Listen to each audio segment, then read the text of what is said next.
welcome to Interview, a production of the Government Information Service. I am Lucia. Today we are celebrating our young people and their achievements.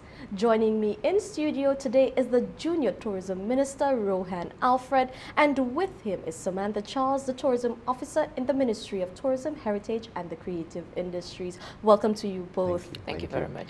Rohan, we're going to have a little bit of a discussion with you a little bit later on.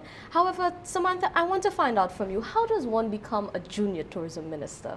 Okay, Alicia, the Tourism Public Speaking Competition forms part of the Ministry's Public Awareness and Education mandate. It is an avenue for our young persons to bring forth their ideas on the industry and possibly give recommendations where suitable in terms of the growth of the industry. So the process is pretty simple. We try our best to engage as many secondary schools as possible via correspondence, and we invite them to take part in the competition. However, I must say that over the years, the participation rate has been very low, and it is a cause of concern for us at the ministry. Notwithstanding that, the schools that actually take part, we find that the discourse among the participants is of an extremely high standard. It is interesting to hear the kind of recommendations they make as it pertains to critical areas of concern for the tourism industry.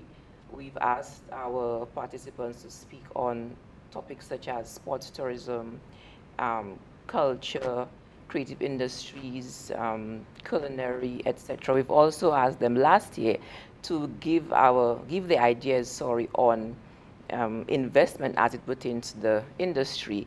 If you have third and fourth formers taking part, you would expect that there's a certain level of understanding up to the point of investment, which is critical to our tourism industry. So we try our best to engage them on all levels with respect to the important issues that face our industry and the issues that we actually work on in terms of the future growth and sustainability of the industry.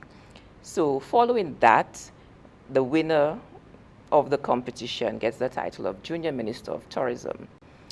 And at the ministry, we've admitted that we've not utilized our junior ministers as we should have in terms of putting that young person out there and being the face of the youth for the industry, speaking to the young people about the importance of the industry, career options, making them understand that without tourism, we really don't have anything. Bananas is a separate issue by itself, but we have to work with what we have and continue to grow it to a level that is sustainable for generations to come. Wow, Rohan sounds like he has a big task ahead of him. I do. So that is what we would like to see. And I'm happy to say that for the second consecutive year, St. Lucia, through our junior minister's efforts, have emerged second place at the CTO Youth Congress, but I will allow Rohan to speak on that. This is his mandate. Before we get to that regional competition, Rohan, why did you apply to participate? Why did you want to participate in this program? Well, at school, it was well known among the teachers and some of the students that, one, I like to talk. I talk a lot. And two, I'm very comfortable speaking in front of large crowds of people. So when the competition happened a year ago, I wanted to participate, but I wasn't old enough. So this year I jumped on the opportunity. I asked some of my teachers if I could. They said, no problem. I wrote up my speech and I entered the competition. Yeah. And how did you feel participating in it? Was it a stressful competition? What did you think about it overall? At certain points in time, it was a bit stressful. Like speech preparation was the most stressful part. Cutting your speech, redoing it, rewriting it, scrapping the entire thing, doing it again, practicing delivery, the little words that you must stress on and unstress on. It was a bit hectic, very stressful at points, but the actual competition itself I found wasn't that stressful because I was acquainted with some of the participants at the table, so it was just speaking, it was just sharing ideas with some of my peers. I didn't really view it as a competition then. How much research were you required to do to be a part, to prepare for whatever topic it is that you were presented with? Yeah, I presented on the importance of the creative industry, so that required quite a bit of research because some of the judges were experts in the industry, so I couldn't come with just some baseless points. I had to do some serious researching on why the creative industry is important, the impact it has on tourist arrivals. So yeah, writing the speech itself required quite a bit of research.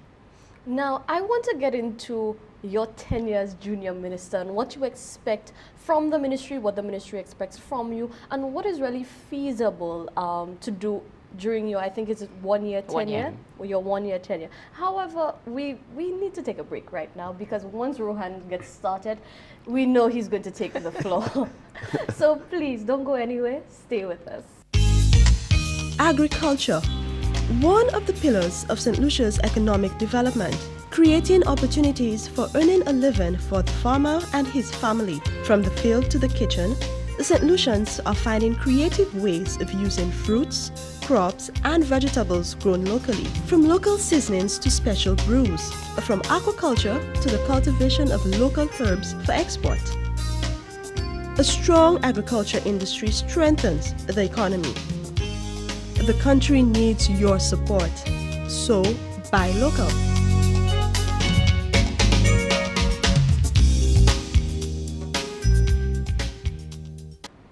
Welcome back to Interview, a production of the Government Information Service. We're talking with our junior tourism minister.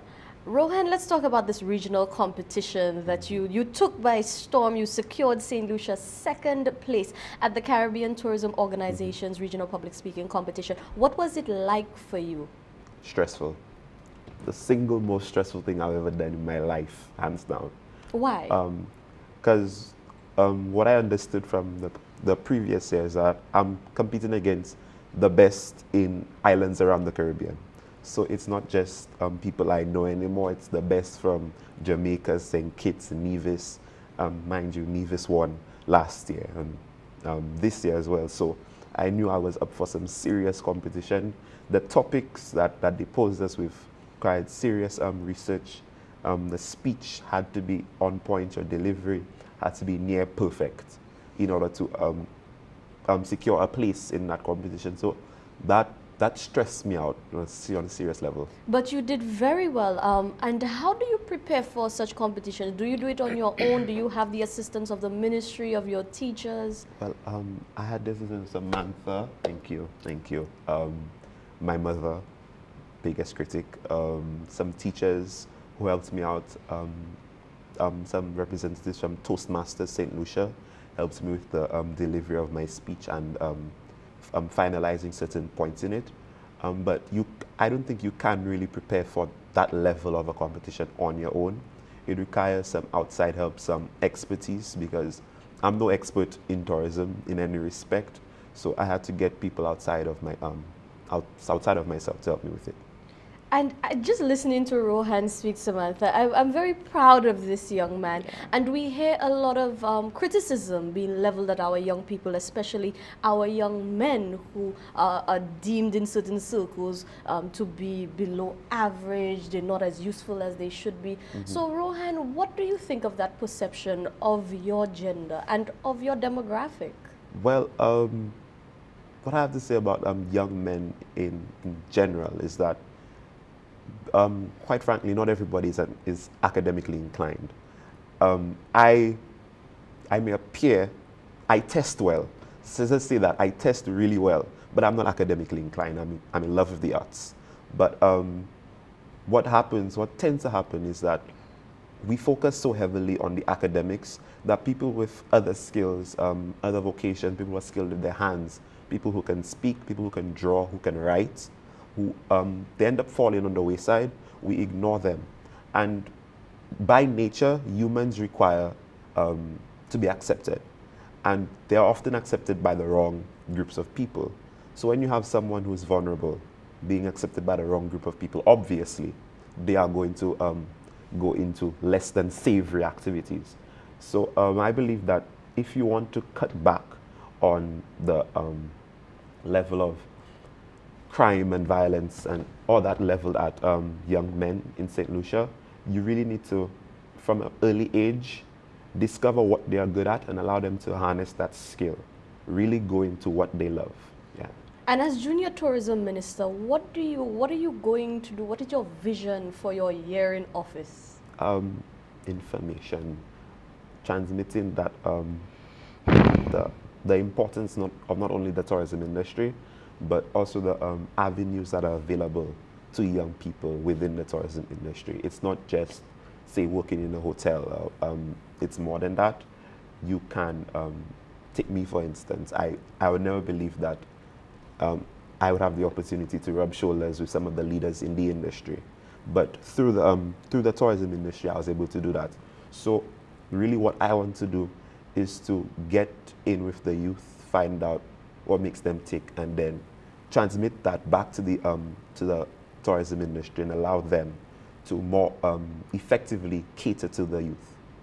Samantha, I must say the Ministry of Tourism, Heritage and the creative industries needs to be commended because as Rohan says, it is very rare that you put our young people in such a position where they are able to make an effective difference. I mean, as the junior minister, you have the minister's A. So you can say, Mr. Minister, this is our view from down here.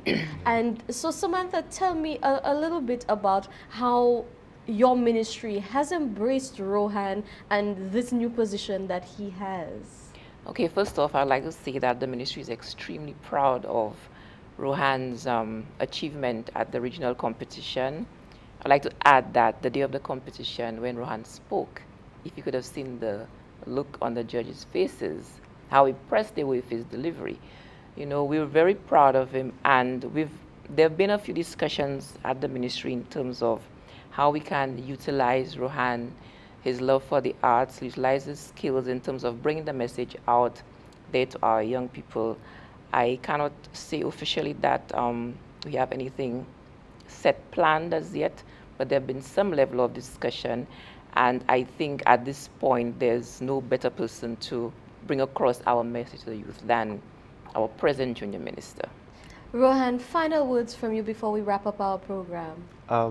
I'd just like to say that, especially to young people in St. Lucia, that one, if you have a particular skill that you are aware of, but other people are not really aware of, I advise you, I impeach you to really develop it, harness it, get some level of professional help in your skill, and then go back into the community and give back.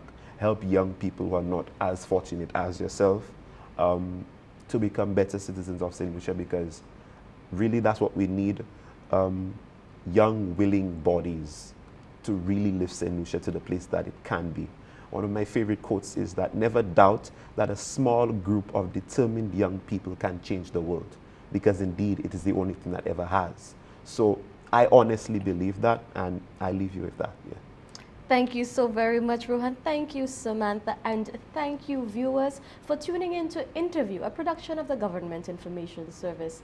I am Lucia Ali, inviting you to stay tuned to the National Television Network.